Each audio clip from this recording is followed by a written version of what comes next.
আগে দর্শনধারী পরে হলো গুণবিচারী। সেজন্য যে কোনো জিনিস আগে সুন্দরভাবে সেটাকে পরিবেশন করতে হবে যাতে আকর্ষণীয় লাগে। কারণ একটা জিনিস দেখতে ভালো লাগলেই সেটা খেতেও ভালো লাগবে। আর এদিকে গত ব্লগে শেয়ার করেছিলাম অনেক শখ করে একটা ছাঁচ এনেছি, তো সেটার মধ্যে পিঠা বানাবো। পিঠা বানাতে গিয়ে তো আনাবিয়া শুধু বিরক্তই করছিল। হ্যালো এভরিওয়ান, আসসালামু আলাইকুম। কেমন আছেন আপনারা সবাই? আশা রাখছি যে যেখান থেকে বসে আমার আজকের এই ব্লগটি দেখছেন সবাই অনেক ভালো আছেন। আলহামদুলিল্লাহ আমরাও ভালো আছি। তো গত ব্লগে আপনাদের সঙ্গে শেয়ার করেছিলাম ভাপা পিঠা বানিয়েছিলাম। তো সেই সঙ্গে আমি একটা সাজ বা ডায়েস এনেছিলাম চিতই পিঠা বানানোর জন্য। তো গ্যাসের চুলাতে কিছুতেই চিতই পিঠা হয় না।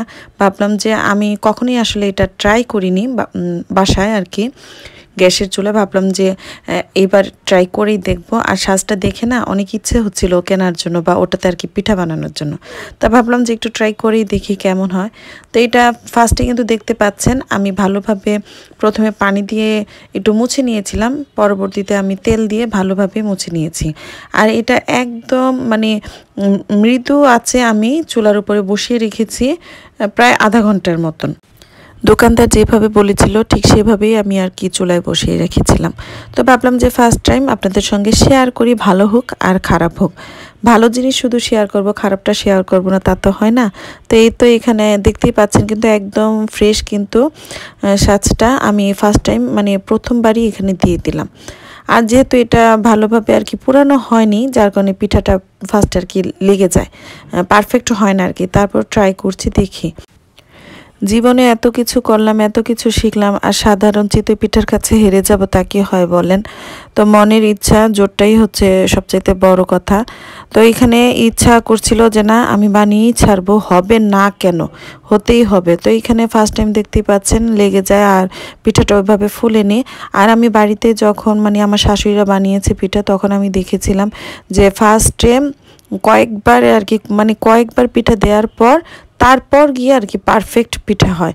কিন্তু এখানে আলহামদুলিল্লাহ আপনাদের সঙ্গে আমি শেয়ার করছি, একটু পরেই দেখতে পারবেন দ্বিতীয়বার করার পরেই কিন্তু মাশাআল্লাহ আলহামদুলিল্লাহ আমার পিঠাগুলো একদম পারফেক্ট হয়েছিল। তো সেই জন্যই আমি আপনাদের সঙ্গে শেয়ার করছি।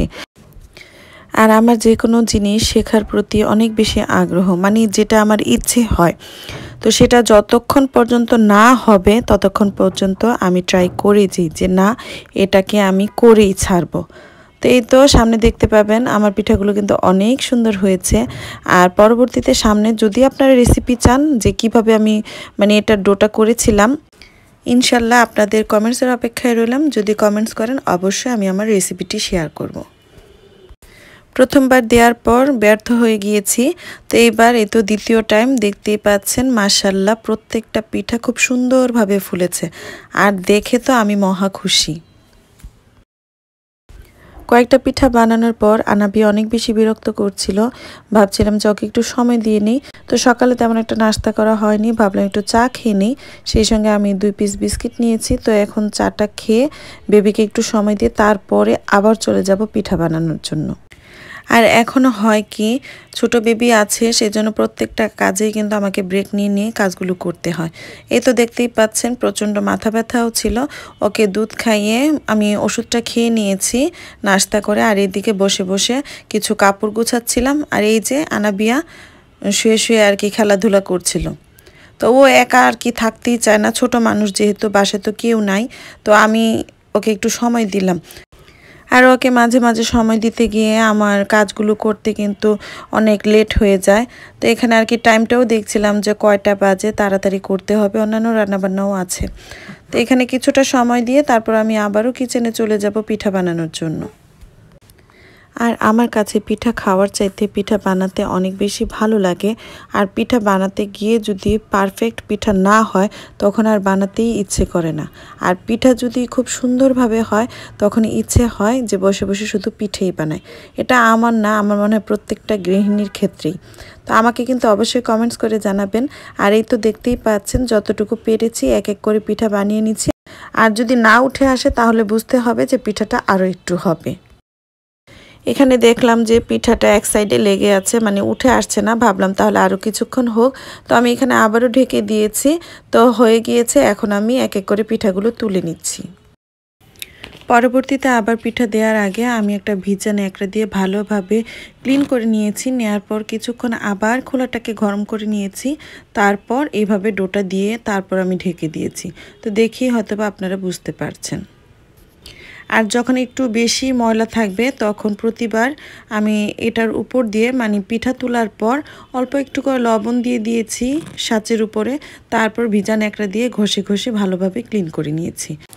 আমার শ্বশুরবাড়িতে দেখেছি যে অতিথি আপ্যায়নে তাদের গরুর গোশত, মুরগির গোশত বা হাঁসের গোশতের সঙ্গে এভাবে আর কি মেহমানদেরকে চিতই পিঠা দেওয়া হয়। আর এটা সবাই খেতে অনেক পিঠাটা পরিবেশন করে আর খেতে কিন্তু অনেক বেশি ভালো লাগে। তো ভাবলাম যে আপনাদের ভাইয়া অফিস থেকে আসার পর এই পিঠাটা আর কি খেতে দিব। তো এখানে আমি যেহেতু হঠাৎ করেই বানাচ্ছিলাম আর পিঠাটা দেখলাম যে না পারফেক্ট হয়েছে, ভাবলাম তাহলে পিঠার সঙ্গে একটু ভর্তা করে নিব। আর আমাদের ঢাকা শহরে তো এরকম চিতই পিঠা বিক্রি করে, যে রাস্তায় দেখা যায় যে পিঠার সঙ্গে খুব সুন্দর কয়েক রকমের ভর্তা দেয়। ভর্তা দিয়ে কিন্তু এই পিঠাটা খেতে অনেক বেশি ভালো লাগে।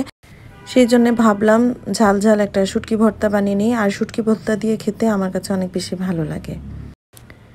সেই জন্য এখানে পিঠা বানাচ্ছি আর অন্যদিকে আমি ভর্তা বানানোর জন্য একটু প্রিপারেশন করছিলাম। আর আমার কাছে আরেকটা জিনিস দিয়ে খেতে ভালো লাগে, সেটা হচ্ছে খেজুরের গুড় আর নারিকেল। ঝোলা গুড় হলে আরও বেশি ভালো লাগে। তো এখানে আমি পেঁয়াজ, তারপর রসুন আর শুটকি সব কিছু আর কি রেডি করে নিয়েছি। আর এখানে 2 রকমের মরিচ দিলাম, কাঁচা মরিচ, শুকনা মরিচ। আর ভাবছিলাম যে আপনাদের ভাইয়াকে একদম চমকে দিব। তো এই তো।